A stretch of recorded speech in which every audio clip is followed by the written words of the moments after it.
اور نبی کے پاکیزہ طریقے کو سنت کہا جاتا، نبی کے پاکیزہ طریقے کو سنت کہا جاتا۔ گویا فتنے کے زمانے میں ایمان پر ثابت قدم رہنے کے لیے ہمارے لیے ضروری ہے کہ ہم اللہ کی عبادت کا اہتمام کریں اور طریقہ عبادت میں طریقہ اختیار کریں حضرت محمد رسول اللہ صلی اللہ علیہ وسلم۔ جو بندہ یا جو بندی جس قدر اہتمام کے ساتھ سنت کی اتباع کرے گا، سنت پر عمل کرے گا، رفتہ رفتہ نبی کی محبت اس کے دل میں پیدا ہوگا۔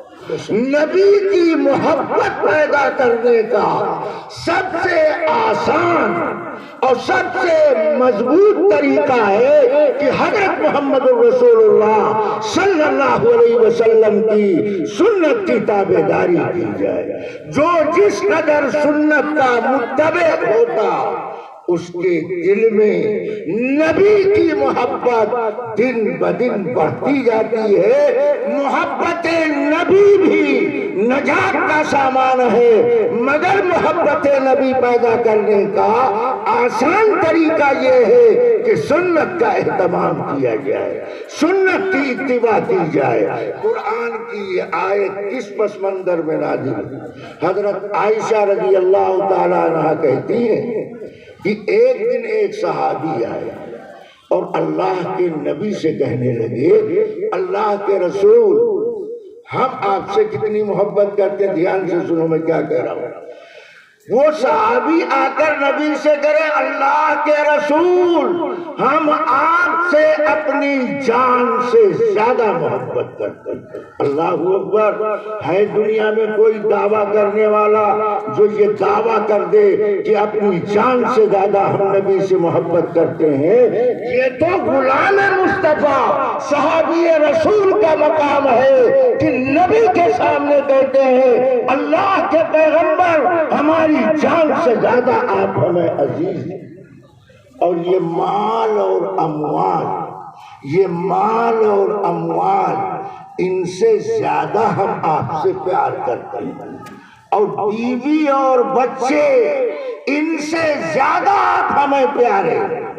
اسی لیے جب گھر میں رہتا آپ کی یاد آتی تو بے چینی دل میں پیدا ہو جاتی، بیوی بچوں کو چھوڑ کر آپ کی مجلس میں حاضر ہو کر آپ کے رخ انور کا دیدار کرتے ہیں، آپ کی پاکیزہ مجلس میں شرکت کرتے ہیں، ایمان تازہ ہوتا ہے، دل کو قرار ملتا ہے، قلب کو سکون میسر آتا ہے۔ مگر یہ خیال ہمیں کھائے جا رہا ہے۔ آج دنیا میں آپ بھی ہیں، ہم بھی، جب آپ کی یاد ستاتی ہے تو آپ کے دربار میں حاضر ہو کر سامان سکون حاصل کر لیتے ہیں۔ مگر مجھے خیال یہ آ رہا کہ کل ہم کو بھی موت آئے گی اور آپ بھی اللہ کے پاس جائیں گے۔ آپ تو نبی ہیں۔ صحابی کا گمان پیغمبر کے بارے میں یہ نہیں کہا کہ آپ نبی، کہا آپ نبی بھی ہیں اور نبی الانبیاء بھی ہیں۔ آپ نبی بھی ہیں اور نبی الانبیاء بھی ہیں۔ آپ امام بھی ہیں اور امام الانبیاء بھی ہیں۔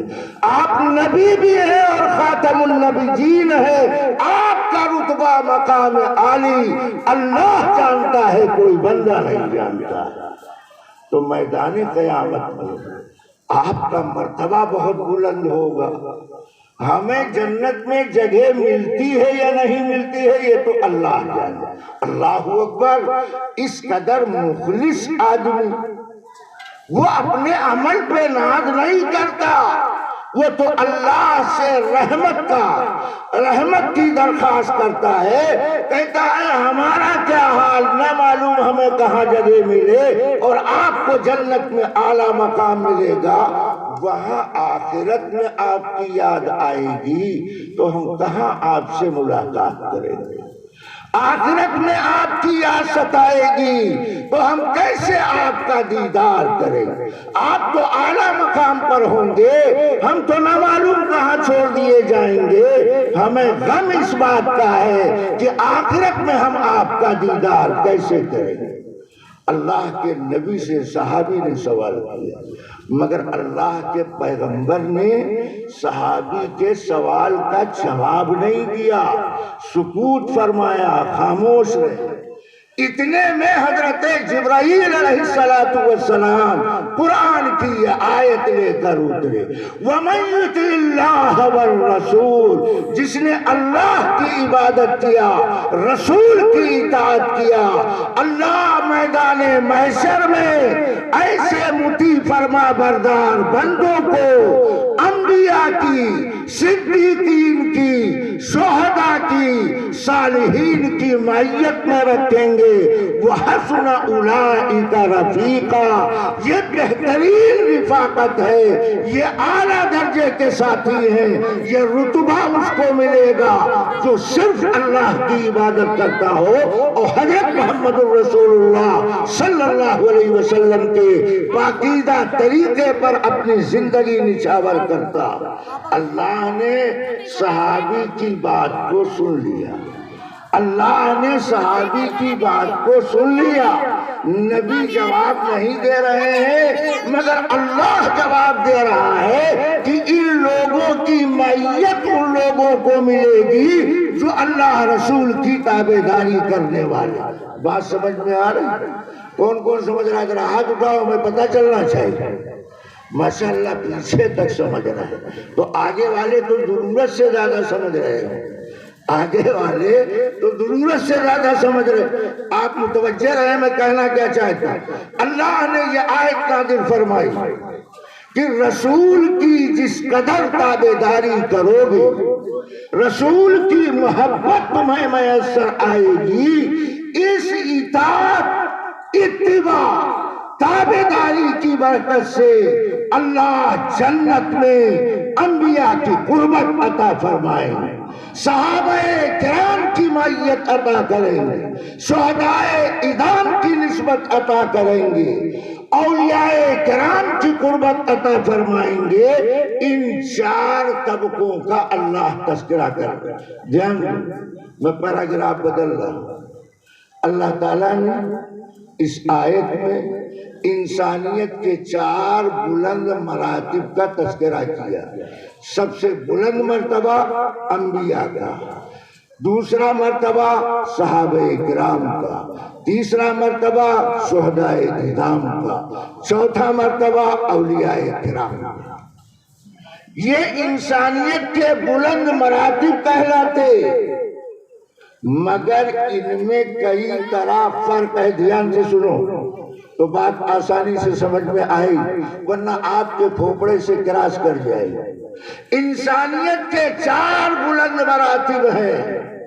سب سے بلند مرتبہ انبیاء کا، انبیاء کے بعد صحابہ کا، صحابہ کے بعد شہداء کا، شہداء کے بعد اولیاء کا۔